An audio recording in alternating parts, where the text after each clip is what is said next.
இப்போ இந்த காதல் அப்படிங்கிறதுனா என்ன? முதல்ல நம்ம பார்க்கிறோம் இந்த காதல் அப்படிங்கிறம என்ன? காதல்ங்கிறது ஒரு அன்பை அடிப்படையாக கொண்டது. அன்பை அடிப்படையாக கொண்டது தாங்க இந்த காதல். என்ன, ஒரு மனிதனுக்கு உணர்ச்சிங்கிறது ஆரம்பத்திலேயே இருக்கு. உணர்ச்சி இல்லாத மனிதன் யாரும் கிடையாதுங்க.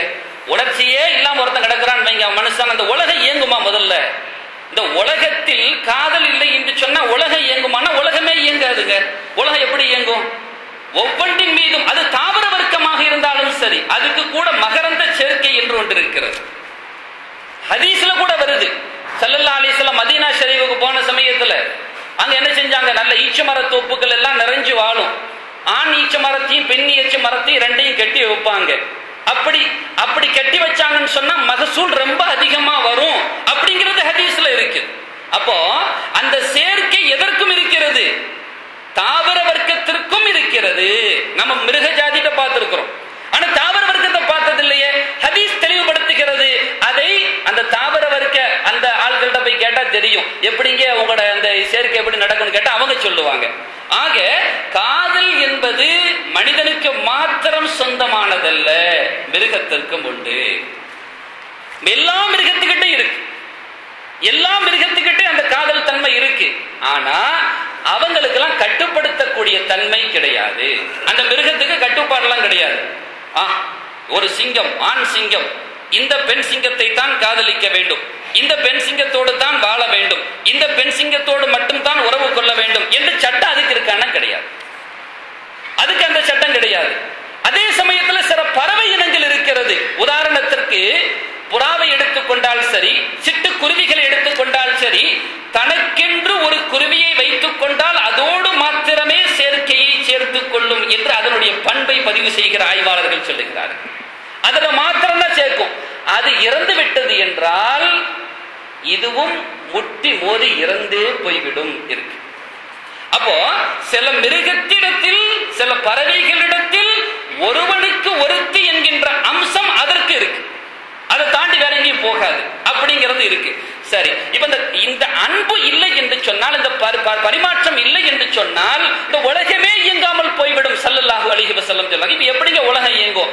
ஏதா ஒன்றின் மீது என் பிள்ளையை நான் அன்பு வைக்கிறேன், அந்த பிள்ளைக்காக நான் வாழுகிறேன், அந்த பிள்ளைக்காக நான் உழைக்கிறேன், அந்த பிள்ளைக்காக நான் பொருளீட்டுகிறேன், அந்த பிள்ளையுடைய ஆரோக்கியத்தை மனதில் வைத்து நான் எனது ஆரோக்கியத்தை பலப்படுத்திக் கொள்கிறேன். அப்ப ஏதாச்சும் ஒண்ணு அதை வச்சு நான் வாழ்ந்துகிட்டு இருக்கிறேன். பிறருக்காகத்தான் நாம் வாழ்ந்து கொண்டிருக்கிறோம். நமக்காக வாழ்றதுங்கிறது இல்லைங்க. நமக்காக வாழ்றதுங்கிறதே உலகத்துல கிடையாது. பிறருக்காகத்தான் வாழ்கிறோம். நமக்கு தெரிந்திருக்கலாம், சில நேரம் தெரியாம இருக்கலாம், சில நேரம் தெரியாம இருக்கலாம். ஆனா ஆய்ந்து பார்த்தால், ஆராய்ந்து பார்த்தால் நமக்காக வாழுதல் என்பது கிடையாது. எனக்காக நான் வாழ்ந்துகிட்டு இருக்கிறேன் யாரும் சொல்ல மாட்டான். நான் வாழ்றேன். இப்ப எல்லாரும் ஊரை விட்டுட்டு இங்க வந்திருக்கிறீங்க, வெளிநாட்டுக்கு வந்திருக்கிறீங்க. எதுக்கு வந்தீங்க? உங்கட கனாயத்து கழியவா, உங்கட சாப்பாட்டுக்கு போவா, இல்லாம இருக்கவா? எங்கேயோ நமக்கு எங்கேயோ சாப்பாடு கிடைச்சிட்டு போகுது, எங்கேயாச்சும் ஒரு ரிஸ்க் எப்படியாச்சும் அனுபவிச்சுட்டு போயிருவோம். ஏன் நாம் இங்க வந்து அமருகிறோம்? இன்னும் ஒருவர் அங்கே உட்கார்ந்து கொண்டிருக்கிறாங்க, நம்ம பணத்தை எதிர்பார்த்துட்டு இருக்கிறாங்க. அவங்களுக்காக நாம இங்க உட்கார்ந்துட்டு இருக்கோம். பிறருக்காகத்தான் நமது வாழ்வு. அப்போ இஸ்லாம் இந்த அமைப்பை தான் சொல்லுகிறது, நீங்க பிறருக்காக வாழுங்க, ஆனா வாழ்க்கையை ஒரு முறையோடு அமைத்துக் கொள்ளுங்கள். இஸ்லாம் சொல்லுகிற அம்சம் அதுதான். இப்ப இன்றைய காலத்தில் ஆரம்பத்தில் சொல்லுவாங்க, அந்த காதல்ங்கிறது பல வகை பிரிப்பாங்க. கற்கால காதல் ஆக பழமையானது, கடந்த கால காதல் கொஞ்சம், தற்கால காதல் இப்ப இருக்கிறது, நவயுக காதல்னு ஒண்ணு இருக்கு. ஹஸ்ரத் இதெல்லாம் எப்படி உங்களுக்கு தெரியும்னு கேட்டுறது, படிக்கிறது தான், படிச்சு தெரிஞ்சுக்கிறது தான். அப்போ இப்படி எல்லாம் பல ஜாதி இருக்கு. இதுல இன்னைக்குள்ள அம்சம் என்ன? இன்னைக்குள்ள அம்சம் என்ன நடந்துகிட்டு இருக்கு?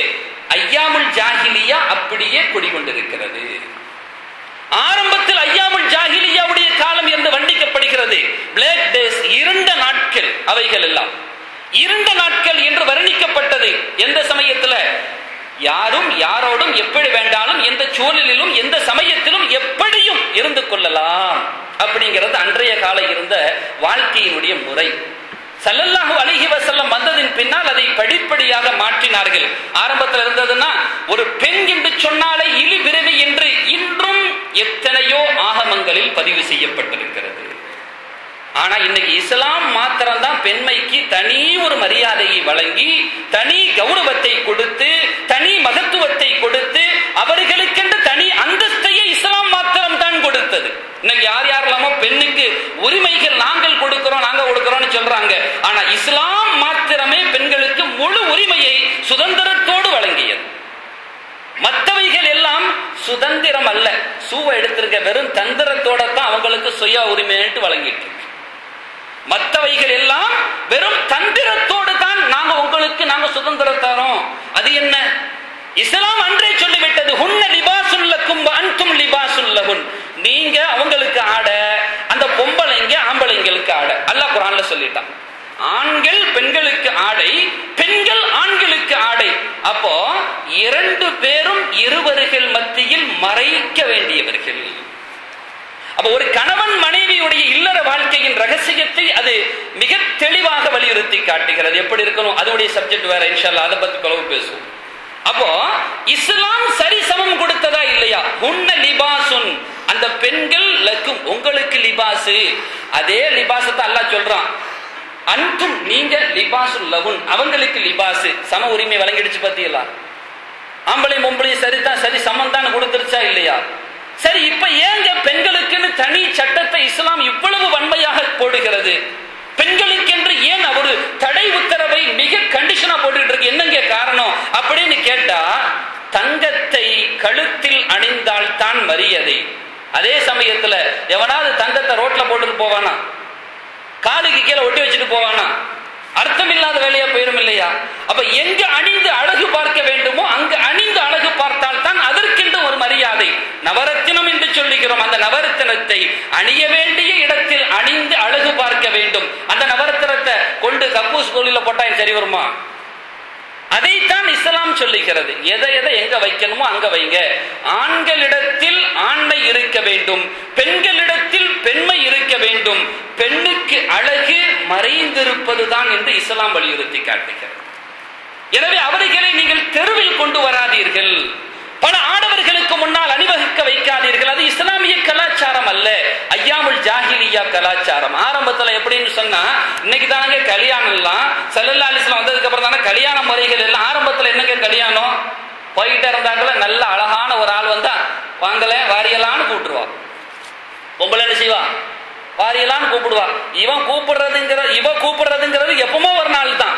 ஆனா வாடிக்கையாகவே இவன் வச்சுக்கிட்டு இருப்பான் யாரோ ஒரு ஆளை. போவான், அங்க ஒரு பொம்பளை இருப்பா, அவளோட 10 நாள் இருப்பான், விட்டுருவான். அதுக்கடுத்து 2 நாள் இன்னொன்னு, அப்புறம் 3 நாள் அங்க, 4 நாள் அங்க, இப்படியே தான் போயிட்டு இருக்கு. இதான் ஐயாமுல் ஜாஹிலியா காலம். இன்னைக்கு கொஞ்சம் யோசிச்சு பாருங்க, நம்ம எந்த காலத்துல இருக்கிறோம்? விஞ்ஞானம் வளர்ந்த காலத்திலேயா? அறிவு முதிர்ச்சி அடைந்த காலத்திலேயா? ஆற்றல்கள் நிறைந்த காலத்திலேயா? அத்தனை விதமான ஒரு பலங்களும் குவிந்த காலத்திலே நாம் இருக்கிறோமா? எதை வைத்து சொல்லுகிறோம்? நாம் உடுக்கிற உடையை வைத்தா, அணிகிற அணிகலங்களை வைத்தா, கட்டுகிற கட்டிடங்களை வைத்தா, எதை வச்சு நாம சொல்றோம் நல்லா வளர்ந்திருக்கிறோங்க அப்படின்னு சொல்லி? விஞ்ஞான முன்னேற்றங்களை வைத்து நாம் வளர்ந்திருக்கிறோம் என்று சொல்லுகிறோமா? ஒரு மனிதனுக்கு அழகு அவனிடத்தில் இருக்க வேண்டிய ஒழுக்க குணாதிசயங்கள், அதுதான் அவனுக்கு அழகு. அது இல்லைன்னு சொன்னா எவ்வளவு இருந்தாலும் என்ன அழகும் கிடையாது. அப்போ ஆரம்ப கால ஐயாமுல் ஜாஹிலியா காலம் என்ன? மது, மாது, சூது. இதான் குடி, மது குடிக்கிறது, மாது பெண்களோடு சுகம் அனுபவிப்பது, அதுக்கப்புறம் சூது பணத்தை இப்படி வாரி இறைக்கிறது. இதான் நடக்குங்க. கொஞ்சம் யோசிச்சு பாருங்க. ஐயாமுல் ஜாஹிலியா காலத்துல வாழலையேன்னு கவலைப்பட தேவையில்லை. இது ஐயாமுல் ஜாஹிலியா காலம் என்பது நமக்கு எல்லாருக்கும் தெரியும். யாராவது மறுக்க இயலுமா? இது ஐயாமுல் ஜாஹிலியா காலம் இல்லைன்னு சொல்ல இயலுமா? அன்று என்ன அம்சங்கள் எல்லாம் இருந்ததோ இன்னைக்கு அப்படியே இருக்கு, எந்த மாற்றமும் இல்லை.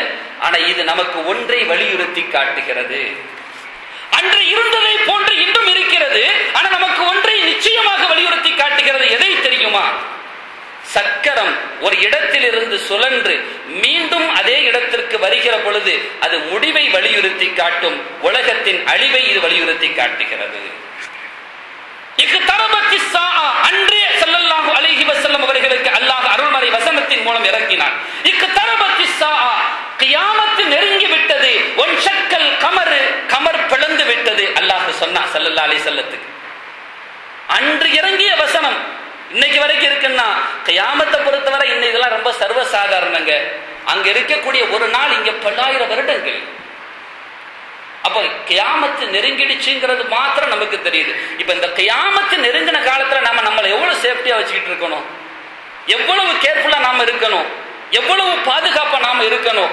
எந்த சமயத்தில் உலக அழிவு என்பது தெரியாத ஒரு காலமாக போய்விட்டது. அடுத்த நிமிடம் கூட, ஏன் நம்மிடம் தொற்றிருக்கக்கூடிய மரணம் கூட எந்த நொடி பொழுது ஏற்படும் என்று தெரியாமல் இருக்கிற பொழுது இஸ்லாத்தை புறம் தள்ளிவிட்டு நாம் வாழ்வது சரியா?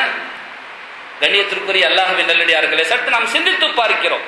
அல்லாஹ் குர்ஆனில் சொல்லுகிறான், ஸுய்யின லின்னாஸி ஹுப்பு ஷஹவாத்தி மினன் நிசாஇ வல் பனீன் வல் கனாதீரில் முகந்தரதி மினல் ذهب والفضة والخيل المسومة والأنعام والحرث ذلك متاع الحياة الدنيا والله عنده حسن المآب. ஆல இம்ரான் 14வது வசனம் இது.